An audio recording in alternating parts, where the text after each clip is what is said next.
ਸਾਹਿਬ ਸਦੇ ਦੀ ਇਜਾਜ਼ਤ ਨਾਲ ਇੱਕ ਨਜ਼ਮ ਕਿ ਮਾਂ ਕਹਿੰਦੀ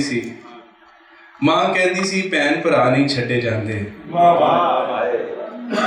ਮਾਂ ਕਹਿੰਦੀ ਸੀ ਭੈਣ ਭਰਾ ਨਹੀਂ ਛੱਡੇ ਜਾਂਦੇ, ਨੋਹਾਂ ਨਾਲੋਂ ਮਾਸ ਕਦੀ ਵੀ ਵੱਖ ਨਹੀਂ ਹੁੰਦਾ, ਕੱਲਿਆਂ ਰਹਿ ਕੇ ਕੱਖ ਨਹੀਂ ਹੁੰਦਾ। ਦਿਲ ਕੁੰਬੇ ਵਿੱਚ ਕੈਦ ਨਾ ਹੋਵੇ, ਦਿਲ ਕੁੰਬੇ ਵਿੱਚ ਕੈਦ ਨਾ ਹੋਵੇ, ਇੰਨਾ ਖੂਨ ਸਫੈਦ ਨਾ ਹੋਵੇ। ਨਾਲ ਦਾ ਜੰਮਿਆ ਨਾਲ ਨਾ ਹੋਵੇ, ਨਾਲ ਦਾ ਜੰਮਿਆ ਨਾਲ ਨਾ ਹੋਵੇ, ਏਡਾ ਮੰਦਾ ਹਾਲ ਨਾ ਹੋਵੇ।